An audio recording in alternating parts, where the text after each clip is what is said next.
నమస్తే, welcome to ABN clinic. Asthma allergy సమస్యలకు శాశ్వత పరిష్కారాలకై హోమియోకేర్ ఇంటర్నేషనల్ డాక్టర్ సురేందర్ రెడ్డి గారు మనతో పాటు ఉన్నారు. వారిని అడిగి మరిన్ని వివరాలు తెలుసుకుందాం. డాక్టర్ గారు నమస్తే అండి. నమస్తే సార్. డాక్టర్ గారి ఆస్తమా అలర్జీ సమస్యలతో బాధపడే వారి సంఖ్య పెరుగుతూ వస్తుంది. అంటే ఇప్పుడు సీజనల్గా ఈ సీజన్లో ఆస్తమా సమస్య చాలా మందికి ఎక్కువగా ఉంటుంది. చిన్న పిల్లల దగ్గర నుండి పెద్దవాళ్ళ వరకు ప్రతి ఒక్కరికి ఈ సమస్య వయసుతో సంబంధం లేకుండా ఇట్లాంటి సమస్యతో బాధపడుతున్నారు. అసలు ఎందుకు జరుగుతుంది ఇట్లా? ఆస్తమా సమస్యకు ప్రధాన కారణాలు ఏంటి? సో ఆస్తమా సమస్య అనేది మనకు చిన్న వయసు దగ్గర నుంచి పెద్ద వయసు వరకు ఎప్పుడైనా చూసేదానికి అవకాశం. సో చిన్న వయసులో ఎవరైతే నెగ్లెక్ట్ చేస్తారో, ప్రాపర్గా ట్రీట్మెంట్ అనేది తీసుకోరో ఆస్తమా కండిషన్స్కి, వాళ్ళలో పెద్దవాళ్ళలో వాళ్ళు పెద్దగా అయిన తర్వాత కూడా ఈ టెండెన్సీ ఏదైతే ఉంటుందో ఆస్తమాటిక్ లక్షణాలు అనేవి ఎక్కువగా వస్తాయి. ఫస్ట్ మనం ఆస్తమా రావడానికి ప్రధాన కారణాలు ఒకటి ఏంటంటే ఆటో ఇమ్యూన్ టెండెన్సీ. సో శరీరంలో రక్షించాల్సిన రక్షణ వ్యవస్థ ఏదైతే ఉంటుందో ఈ రక్షణ వ్యవస్థ అనేది తక్కువ అవ్వడం వల్ల, ముఖ్యంగా ఈ రక్షణ వ్యవస్థ లోపించడం వల్ల ఈ ఆస్తమాటిక్ కండిషన్స్ అనేటివి ఎక్కువగా చూస్తాం.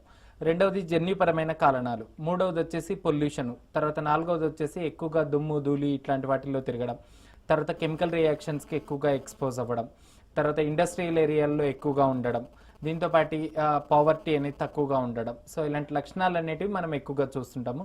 జెనెటిక్గా ఫ్యామిలీ టెండెన్సీలో ఎవరికైతే ఆస్తమా లక్షణాలు ఎవరికైతే ఉంటాయో, సో పేరెంట్స్లో కానీ ఫ్యామిలీలో కానీ మదర్కి కానీ ఫాదర్కి కానీ గ్రాండ్ పేరెంట్స్ కానీ ఎవరికైతే ఉంటుందో, సో వాళ్ళ యొక్క నెక్స్ట్ జనరేషన్లో చిన్నపిల్లల్లో 50% ఛాన్సెస్ అనేది వచ్చేదానికి అవకాశం ఉంటుంది.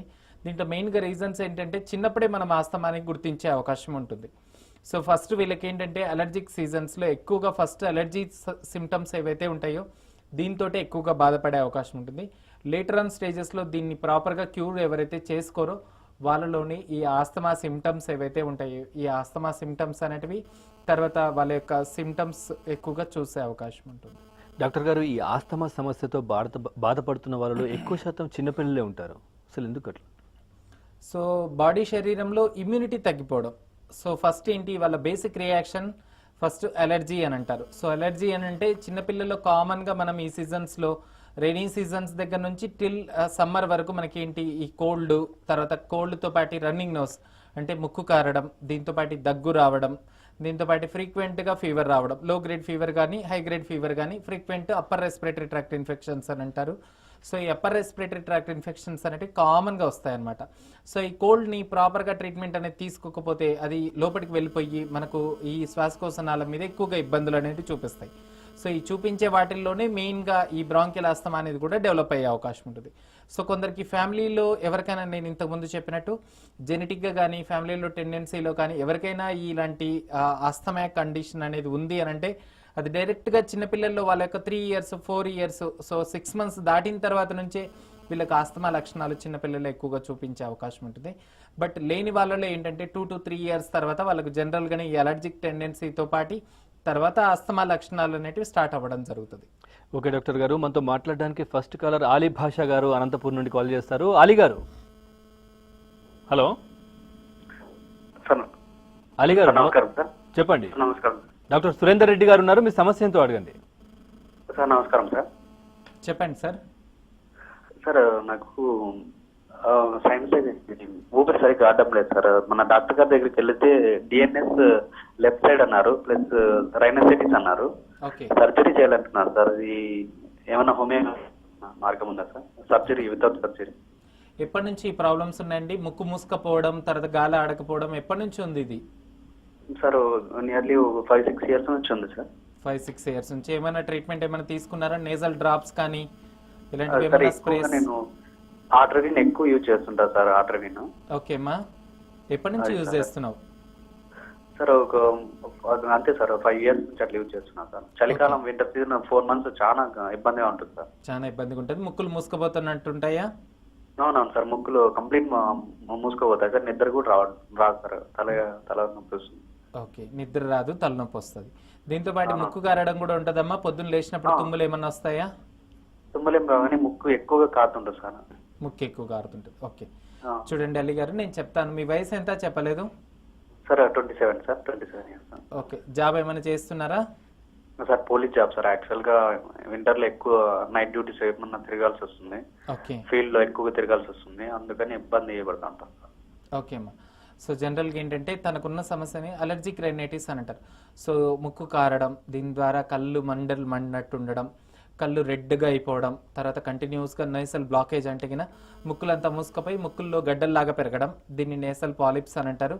నేసల్ పాలిప్ ఏ సైడ్ అయితే వస్తుందో దాని ఆపోజిట్ సైడ్ ముక్కు ఒక సైడ్ దూలం అనేది వంకర వచ్చేసేయడం. సో నేసల్ సెప్టమ్ ఏదైతే ఉంటుందో ఆపోజిట్ సైడ్ డివియేట్ అయిపోవడం. సో ఈ కండిషన్ని మనం డివియేటెడ్ నేసల్ సెప్టమ్ అని అంటారు.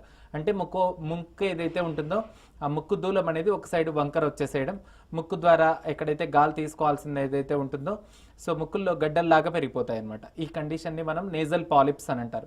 సో నేజల్ పాలిప్స్ ఏంటి, ఆ ముక్కులో గడ్డలు పెరగడం వల్ల మనకి ఏమవుతుంది, గాలి తీసుకునే ఆ గాలి లోపలికి అనేది సరిగా వెళ్ళదమ్మా.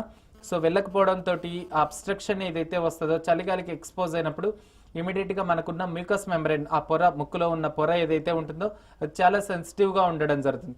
కొన్ని స్మెల్స్కి కానీ, ఓడర్స్కి కానీ, తర్వాత పొల్యూషన్కి కానీ, చల్లగాలికి కానీ. సో హైపర్ సెన్సిటివిటీ రియాక్షన్ ఏదైతే ఉంటుందో దీని ద్వారానే మీకు ఏంటంటే ఈ అలర్జీ సిమ్టమ్స్తో పాటు కళ్ళు మండడం, కంటిన్యూస్గా తుమ్ములు రావడం, దీన్ని అలర్జిక్ రైనైటిస్ అని అంటారు.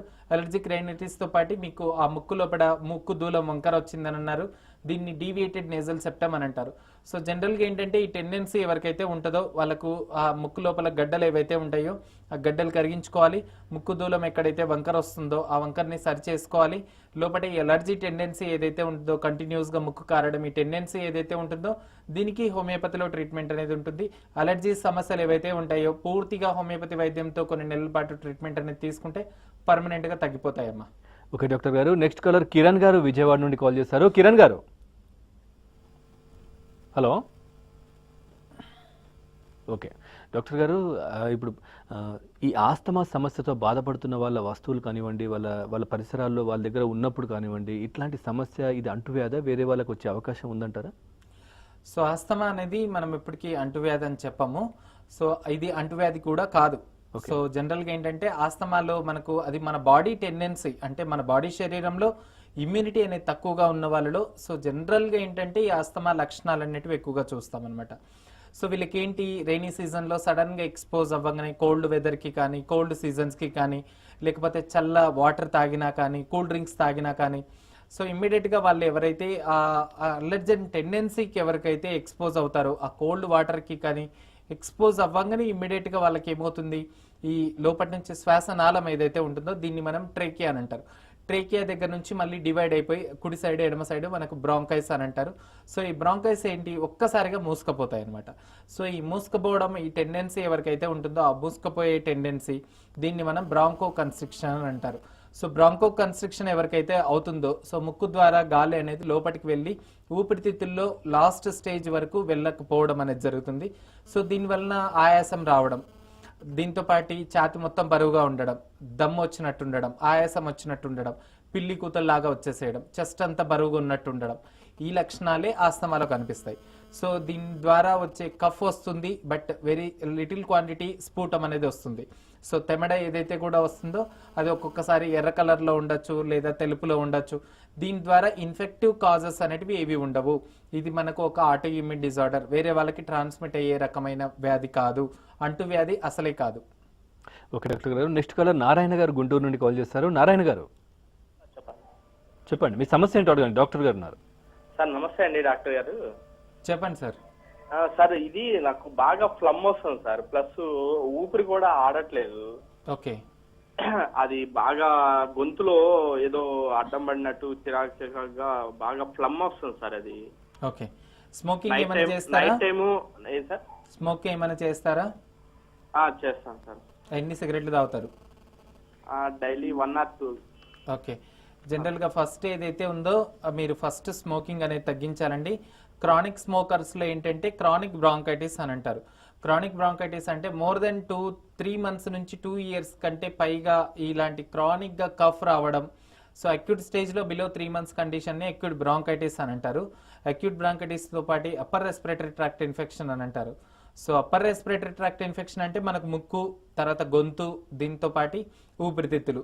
సో వీటికి సంబంధించిన ఇన్ఫెక్షన్స్ ఏవైతే వస్తాయో దీన్ని మాత్రమే అప్పర్ రెస్పిరేటరీ ట్రాక్ట్ ఇన్ఫెక్షన్ అని అంటారు. దీంతో పాటు ముక్కు కారడం అలర్జిక్ రైనైటిస్ అని అంటారు. ఇదే ఇన్ఫెక్ట్ ఏదైతే ఉంటుందో అది సైనస్ భాగాలకి ఎక్కువగా వెళ్ళిపోతుంటుంది. సో సైనస్ భాగాలు ఏవైతే ఉంటాయి దీన్ని మనం అలర్జిక్ సైనసైటిస్ అని అంటారు. ఇదే మనకేంటి అది అక్యూట్ కండిషన్ ఏదైతే ఉందో ఊపిరితిత్తులకు వెళ్ళిపోయి ఆ ఇన్ఫెక్షన్ ఏదైతే ఉందో మనకు దగ్గు రూపంలో బయటకు వస్తుంది అనమాట. దగ్గు రూపంలో బయటకు వచ్చినప్పుడు గొంతులో అటకాయించినట్టు ఉండడం, గొంతులో అడ్డం పడినట్టు ఉండడం, కన్స్టెంట్గా మనకు కఫ్ అనేది ఎక్కువగా రావడం, సో ఫ్రీక్వెంట్గా కఫ్ వస్తుంటుంది. దీంతో పాటు తెమడ కూడా మనకేంటంటే ఎల్లోయిష్ కలర్లో, సో ఇన్ఫెక్టివ్ స్ఫూటం అనమాట. సో ఇన్ఫెక్టివ్ కలర్లో ఉండడం, ఎల్లోయిష్గా తిక్కుగా బయటికి రావడం, గడ్డలాగా రావడం, సో ఇలాంటి కండిషన్స్ని 3 months లోపల ఉన్న కండిషన్స్ని అక్యూట్ బ్రాంకైటిస్ అని అంటారు. మోర్ దెన్ 3 months కంటే ఎవరికైతే ఈ సఫరింగ్ ఎవరికైతే ఉంటుందో సో వీళ్ళని క్రానిక్ బ్రాంకైటిస్ అని అంటారు. క్రానిక్ బ్రాంకైటిస్లో సిఓపిడి లక్షణాలు ఏవైతే ఉంటాయో, COPD chronic obstructive pulmonary disease అని అంటారు. సో ఈ లోపటి నుంచి కఫ్ ఎంతవరకు అయితే వస్తుందో కఫ్ తగ్గించాలి. దీంతో పాటు ఇమ్యూనిటీ ఎవరికైతే తగ్గుతుందో ఇమ్యూనిటీని తగ్గించాలి. స్మోకింగ్ ఎవరైతే చేస్తారో కంప్లీట్గా స్మోక్కి, డస్ట్కి, తర్వాత పొల్యూషన్కి ముక్కుకి అడ్డం పెట్టుకొని వెళ్ళడం, ఇలాంటి చాలా వరకు చేస్తేనే ఈ సిమ్టమ్స్ ఏవైతే ఉన్నాయో చాలా వరకు తగ్గిపోతాయండి. దీంతోపాటు ఈ లోపటి నుంచి కఫ్ ఎక్కడైతే వస్తుందో డ్రై కఫ్ లాగా వస్తుందా, వెట్ కఫ్ లాగా వస్తుందా, ఒకవేళ స్ఫూటం అనేది వస్తుంది అని అంటే తెమడ వస్తే మనం ఒకసారి టీబీ పరీక్ష అనేది కూడా చేయించుకోవాలి. సో దీని ట్రీట్మెంట్ ఏదైతే ఉంటుందో మీకు దగ్గరలో తిరుపతి బ్రాంచ్ ఉంటుంది, ఒకసారి రిపోర్ట్స్ తీసుకెళ్ళి ఆల్ రిపోర్ట్స్ ఏవైతే ఉన్నాయో రిపోర్ట్స్ తీసుకెళ్ళి కన్సల్ట్ అవ్వండి. ఓకే డాక్టర్ గారు, నెక్స్ట్ కాలర్ మహమ్మద్ గారు హిందూపూర్ నుండి కాల్ చేస్తారు. మహమ్మద్ గారు సార్ నమస్తే సార్. నమస్తే అండి, మీ సమస్య ఏంటో అడగండి. డాక్టర్ సురేందర్ రెడ్డి గారు ఉన్నారు. ఏం లేదు సార్, జ్వరం ఎక్కువ వస్తుంది సార్ నైట్ లో పడుకున్నప్పుడు. నైట్లో పడుకున్నప్పుడు ఏమవుతుంది? ఎక్కువ గొడవ వస్తాను. ఎక్కువ గురక వస్తుంది. అవును బరువు సార్. ఎంత ఉన్నారండి? సార్ బరువు ఎంత ఉన్నారు? నేను వచ్చి 70 కిలోలు ఉంటాను సార్. ఓకే, ఫస్ట్ ఒకసారి మీరు ఎక్స్రే అనేది చేయించుకోండి. ఎక్స్రే అనేది చేయించుకుంటే మనకు అడెనాయిడ్స్ ఏమన్నా వాపు ఏమన్నా ఉన్నాయనేది తెలిసేదానికి అవకాశం ఉంది. దీంతో పాటు కొందరికి ముఖ్యంగా ఎక్కువగా పొట్ట ఎవరికైతే ఎక్కువగా ఉంటుందో, బరువు ఎవరైతే ఎక్కువగా ఉంటారో అలాంటి వాళ్ళలో గురికొచ్చే అవకాశం ఉంటుంది. సో ఆహారం ఏదైతే ఉందో 8 to 8:30 లోపల తొందరగా ఆహారం అనేది తీసుకొని దీంతోపాటు వాకింగ్ అనేది చేసుకోవాలి. మినిమం 20 to 30 minutes వాకింగ్ చేసుకోవాలి. దీంతోపాటు ఒక సైడ్కు తిరిగి పడుకోవడం అనేది అలవాటు చేసుకోండి. సో అలవాటు చేసుకుంటే చాలా వరకు గురక ప్రాబ్లం ఏదైతే ఉందో కాన్స్టెంట్గా తగ్గేదానికి అవకాశం. గురక రావడం వల్ల మీకు సెకండ్ డిసడ్వాంటేజ్ ఏంటంటే పారాలైటిక్ స్ట్రోక్స్ లాంటివి వచ్చేదానికి అవకాశం ఉంటుందండి. సో ఒక సైడ్కి తిరిగి పడుకోవడం ఇలాంటివి చేస్తే మనకు టంగ్ ఏదైతే ఉంటుందో టంగ్ అనేది వెనక్కి ఫాల్ అవ్వకుండా ఉండేదానికి అవకాశం ఉంది. బరువు ఎక్కువగా ఉంటే బరువు అనేది తగ్గించుకోండి. రెగ్యులర్గా తిన్న ఆహారం తీసుకున్న తర్వాత మినిమం 15 to 20 minutes అనేది మినిమం వాకింగ్ అనేది చేయడం కంపల్సరీ. డాక్టర్ గారు, ఈ ఆస్తమా సమస్యతో బాధపడుతున్న వాళ్ళు అంటే సడన్గా చలికాలంలో కానివ్వండి, వర్షాకాలంలో కూల్గా ఉన్న టైంలో వాళ్ళకి ఒక్కసారిగా దమ్ము తీసుకోవడం, గాలి పీల్చుకోవడం ఇట్లాంటి ఇబ్బంది చాలా కలుగుతూ ఉంటుంది. ఆ టైంలో తక్షణం ఎట్లాంటి ప్రికాషన్స్ పాటించాలి? అట్లాగే ఈ ఇన్హేలర్స్ వాడుతూ ఉంటారు, ఇది ఎంతవరకు సేఫ్ అంటారు? సో మీరు ఇంతకుముందు చెప్పినట్టు కోల్డ్ అటాక్స్ ఎవరికైతే అంటే సడన్గా కోల్డ్కి ఎవరైతే ఎక్స్పోజ్ అవుతారో, కూల్ డ్రింక్స్ ఎవరైతే తాగుతారో, సో వాళ్ళకి ఏంటి ఇన్స్టెంట్గా ఇమ్మీడియట్గా విదిన్ ఒక 10 to 15 minutes లోపల కొందరికి ఆయాసం వచ్చే అవకాశం ఉంటుంది. సో వాళ్ళు ఇన్స్టెంట్గా ఆ లక్షణాలు ఏవైతే ఉంటాయో వాళ్ళకు ఒక అలర్జిక్ టెండెన్సీ లేకపోతే వాళ్ళ యొక్క ఆస్థమాటిక్ లక్షణాలు ఏవైతే ఉంటాయో ఇమీడియట్గా బయటపడడం జరుగుతుంది. సో వీళ్ళు దీంతో పాటు వాళ్ళ యొక్క టెండెన్సీకి సంబంధించిన ట్రీట్మెంట్ ఏదైతే ఉంటుందో, ఆస్తమాకి సంబంధించిన ట్రీట్మెంట్ ఏదైతే ఉంటుందో జనరల్గా యాంటీబయాటిక్స్ కోర్స్ ఆఫ్ ట్రీట్మెంట్ కానీ లేకపోతే కొందరు స్టెరాయిడ్ మెడికేషన్స్ అంటే కొందరు బుడీకాట్ కానీ లేకపోతే ఇన్హేలర్స్ వాడడం కానీ, సో టెంపరీగా పొద్దున మధ్యాహ్నం సాయంత్రం పఫ్స్ కొట్టుకోవడం కానీ, సో ఇన్హేలర్స్ యూజ్ చేయడం కానీ, కొందరు చిన్నపిల్లల్లో ముఖ్యంగా ఏంటంటే నెబులైజర్స్ యూజ్ చేయడం, సో నెబులైజర్స్ యూజ్ చేయడం కానీ, సో ఇలాంటివి చేయడం జరుగుతుంది. సో వీళ్ళ యొక్క టెండెన్సీ ఎవరికైతే వస్తుందో సో ఇమ్మీడియట్గా మనకి ఏంటంటే ఆ టెండెన్సీని తగ్గించడానికి సో ఇమ్మీడియట్గా వాళ్ళ యొక్క మెడిసిన్స్ ఏవైతే ఉంటాయో ఇన్హేలర్స్ అనేది వాడుకోవాల్సిన అవకాశం ఉంటుంది. ఎప్పుడు ఈ ప్రాపర్గా హోమియోపతి మెడిసిన్స్ అనేది ట్రీట్మెంట్ అనేది తీసుకోకుండా ఉంటాయి. సో హోమియోపతి ట్రీట్మెంట్ అనేది తీసుకోవడం వల్ల మనకేంటి అడ్వాంటేజ్ అంటే లోపటున్న ఎక్కడైతే నాళం ఎక్కడైతే ఉంటుందో సో జనరల్గా ఇది బ్రాంకో కన్స్ట్రిక్షన్ అని అంటాం. సో వెళ్ళాల్సిన ఊపిరి ఏదైతే ఉంటుందో గాలి ఎక్కడైతే లోపలికి వెళ్ళాల్సి ఉంటుందో సో మనకు వెళ్ళాల్సిన దారి మనకు క్లోజ్ అయిపోతుంది. సో క్లోజ్ అయిపోవడం వల్ల మనం ఇమ్మీడియట్గా నేజల్ స్ప్రేస్ చేసుకోవడం లేకపోతే ఇన్హేలర్స్ వాడడం, సో అలాంటివి చేయడం వల్ల ఇమ్మీడియట్గా వాటి యొక్క ఎఫెక్ట్ మెడిసిన్ యొక్క ఎఫెక్ట్ ఏదైతే ఉంటుందో బ్రాంకో కన్స్ట్రిక్షన్ ఎక్కడైతే ఊపిరి మూసుకుపోయింది మనకు ఓపెన్ అవ్వడం జరుగుతుంది. సో అది ఇమ్మీడియట్గా ఎఫెక్ట్ అనేది చూపిస్తుంది. సో లాంగ్ టర్మ్లో ఇది లైఫ్ లాంగ్ వాడాల్సిన ట్రీట్మెంట్ ఏదైతే ఇన్హేలర్స్ కానీ యాంటీబయాటిక్స్ కోర్స్ కానీ స్టెరాయిడ్ మెడికేషన్స్ కానీ ఏవైతే వాడతారో సో ఇది లైఫ్ లాంగ్ వాడుకోవాల్సిన అవకాశం ఉంటుంది. సో హోమియోపతిలో ఏంటంటే దీనికి కాన్స్టిట్యూషనల్ థెరపీ ట్రీట్మెంట్ అనేది తీసుకురావడం జరిగింది. దీని ద్వారా హోమియోపతి మెడిసిన్స్లో ఎక్కడైతే కన్స్ట్రక్షన్ అవుతుందో వాటిని కన్స్ట్రక్షన్ అనేది పూర్తిగా పర్మనెంట్గా రోజంత తగ్గుతూ పూర్తిగా అస్థమాటిక్ లక్షణాలు ఏవైతే ఉంటాయో సక్సెసివ్ 2 years వరకు కంప్లీట్గా ట్రీట్మెంట్ అనేది తీసుకుంటే పూర్తిగా ఈ లక్షణాలు అనేటివి నార్మల్ అయిపోయేదానికి అవకాశం ఉంది. బేసిక్గా చిన్నపిల్లల్లో మనం చెప్పాల్సింది ఏంటంటే చాలా వరకు గంటకి నెబులైజేషన్స్ ఇస్తుంటారు, లేదా ఎవ్రీ 6th hour నెబులైజేషన్స్ ఇవ్వడము, తర్వాత ఫ్రీక్వెంట్గా హాస్పిటలైజ్ అవ్వడము, ఫ్రీక్వెంట్గా యాంటీబయాటిక్స్ ఇంజెక్షన్స్ లాంటి పిల్లలకి ఇవ్వడము, ఫ్రీక్వెంట్గా కోల్డ్ అలర్జీస్ ఇలాంటివి జరగడం జరుగుతుంది. సో ఇలాంటి వాళ్ళలో ఏంటంటే చిన్నప్పటి నుంచే హోమియోపతి ట్రీట్మెంట్ అనేది ఇస్తే సైడ్ ఎఫెక్ట్స్ లేకుండా వాళ్ళు పెద్దగా అయ్యేటప్పటికి వాళ్ళ యొక్క ఇమ్యూనిటీని పెంచేదానికి అవకాశం ఉంటుంది, పూర్తిగా స్టెరాయిడ్ మెడికేషన్స్ డిపెండెన్సీని తగ్గించేదానికి అవకాశం. మాట్లాడడానికి చిరంజీవి గారు ఖమ్మం నుండి ఫోన్ లైన్లో సిద్ధంగా ఉన్నారు, ఆయనతో మాట్లాడదాం. చిరంజీవి గారు, హలో. సార్ నమస్తే సార్. నమస్తే అండి, సురేందర్ రెడ్డి గారు ఉన్నారు, డాక్టర్. మీ సమస్య ఏంటో అడగండి. సార్ సార్ నమస్తే అండి. చెప్పండి సార్. సార్ చెప్పండి. చిరంజీవి గారు, మీ టీవీ వాల్యూమ్ మ్యూట్లో పెట్టి మీ సమస్య ఏంటో డాక్టర్ గారితో నేరుగా మాట్లాడండి. Okay sir. సార్ చెప్పండి, క్వశ్చన్ అడగండి. సార్ నమస్తే సార్. చెప్పండి సార్ నాకు నిదట్లో గురికొస్తుంది సార్. ఎప్పటి నుంచి వస్తుంది? నిదట్లో గురికొస్తుంది, ఎందువల్ల? ఎప్పటి నుంచి వస్తుంది సార్ గత 4-5 years నుంచి అండి. బరువు ఎంత ఉన్నారండి? బరువు 78 దాకా ఉన్నా. ఓకే, ఫస్ట్ ఒకసారి బరువు అనేది తగ్గండి, 72 kgs వరకు రావాలి. దీంతో పాటు ఆహారం అనేది 8-8:30 లోపల తినేసేయాలి. దీంతో పాటు మినిమం 1 hour ఎక్సర్సైజెస్ అంటే వాకింగ్కి వెళ్ళడం కంపల్సరీ అండి. దీంతో పాటు పొట్ట ఎక్కువగా ఉన్నా లేకపోతే ఒబెసిటీ ఎక్కువగా ఉన్నా ఇలాంటి వాళ్ళలో కూడా ఈ గురక వచ్చే అవకాశం ఉంటుంది. దీంట్లో ఏంటంటే ట్రీట్మెంట్ ఏదైతే ఉంటుందో గురక తగ్గడానికి ఒక సైడ్ తిరిగి పడుకోవడం ఇలాంటివి చేసుకోవాలి, చాలా వరకు తగ్గిపోతుందండి. డాక్టర్ గారు, ఈ మధ్య మనం చూస్తున్నాం చిన్నపిల్లల్లో ఎక్కువ నెబులైజర్స్ ఇవన్నీ వాడుతూ ఉంటారు, మామూలుగా ఇన్హేలర్స్ వాడుతూ ఉంటారు పెద్దవాళ్ళు కూడా. ఇట్లాంటి వాటి వల్ల ఏమైనా సైడ్ ఎఫెక్ట్స్ వచ్చే అవకాశం ఉందంటారా?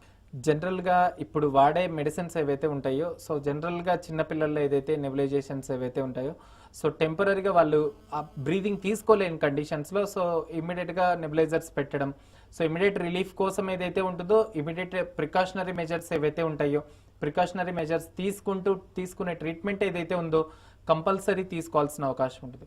సో చిన్నపిల్లల్లో ఆస్తమా వస్తుంది నేను నెబులైజేషన్ పెట్టనివ్వను అని అంటే కాదు, సో కంపల్సరీ నెబులైజేషన్ అనేది పెట్టివ్వాలి. దీంతోపాటు పెద్దవాళ్ళలో ఇమీడియట్గా వాళ్ళకు వచ్చే ఆస్తమాటిక్ లక్షణాలు ఏవైతే ఉంటాయి, దమ్ము వస్తుంటుంది, ఆయాసం వస్తుంటుంది, దీంతోపాటు చెస్ట్ మొత్తం బరువుగా ఉంటుంది, సో గాలి తీసుకోలేనంత డిఫికల్టీ ఎవరికైతే వస్తుందో సో అలాంటి వాళ్ళు కంపల్సరీ ఇన్హేలర్స్ ఏవైతే ఉంటాయి ఇన్హేలర్స్ అనేది తప్పకుండా వాడాల్సిన అవకాశం ఉంటుంది. ఎప్పుడైతే ఎమర్జెన్సీ అవసరం ఉంటుందో ఎమర్జెన్సీలో మెడిసిన్స్ అనేది వాడితే తప్పేం లేదు. సో బట్ పర్మనెంట్గా ఏదైతే ఈ టెండెన్సీ ఎందుకు వస్తుంది మనకు చిన్నపిల్లల్లో, ముఖ్యంగా ఫస్ట్ స్టార్ట్ అయ్యేది ఇది కోల్డ్, కాఫ్, దీంతోపాటు రన్నింగ్ నోస్, ఇమ్యూనిటీ తగ్గడం వల్ల ఇలాంటి టెండెన్సీ అనేది స్టార్ట్ అవుతుంది. So first basic root cause దగ్గర నుంచి మనం ట్రీట్మెంట్ అనేది తీసుకుంటే ఫ్యూచర్లో ఆస్తమా రాకుండా ఉండడానికి అవకాశం ఉంటుంది. సో ఒకవేళ పేరెంట్స్లో కానీ ఈ ఆస్తమా లక్షణాలు ఉన్నాయి, చిన్నపిల్లల్లో చిన్న ఏజ్లోనే బిలో 2 years 3 years లోపల ఇలాంటి టెండెన్సీ ఉంటుంది. సో అలాంటి వాళ్ళలో ఇమ్మీడియట్గా హోమియోపతి ట్రీట్మెంట్ అనేది తీసుకుంటూ వాళ్ళ యొక్క ఆస్తమాకి లక్షణాలు ఏవైతే ఉంటాయో లక్షణాలు ఉన్నప్పుడు వాళ్ళు కంపల్సరీ నెబులైజేషన్ అనేది కూడా తీసుకోవచ్చు.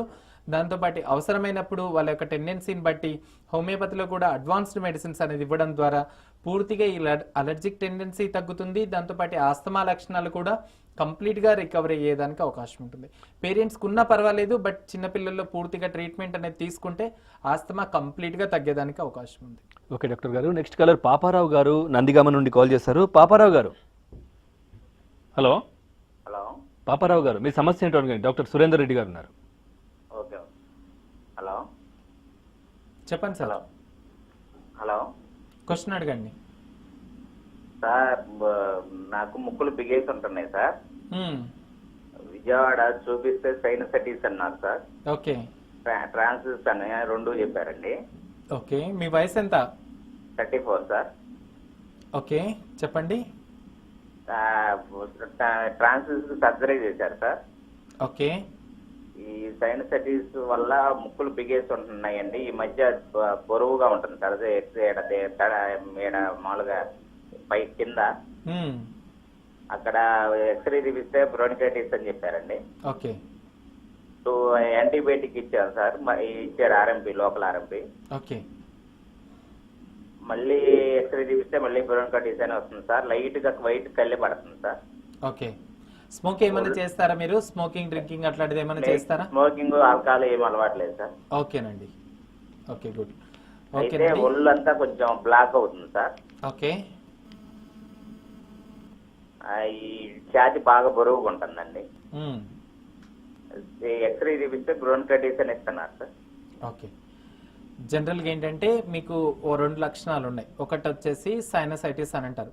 సో సైనసైటిస్ ఏదైతే ఉందో జనరల్గా ముక్కు ద్వారా మనం ముక్కులన్నీ బిగుసుకుపోవడం, తలనొప్పి రావడం, సైనస్ భాగాలు ఏవైతే ఉంటాయో సైనస్లు మనకు మన ముఖంలో 4 రకాల సైనస్లు అన్నట్టు ఉంటాయి. ఒకటి వచ్చేసి ఫ్రాంటల్ సైనస్ అని అంటారు. సో ఇది వచ్చేసి మనకు నుదుటి దగ్గర ఉంటుంది.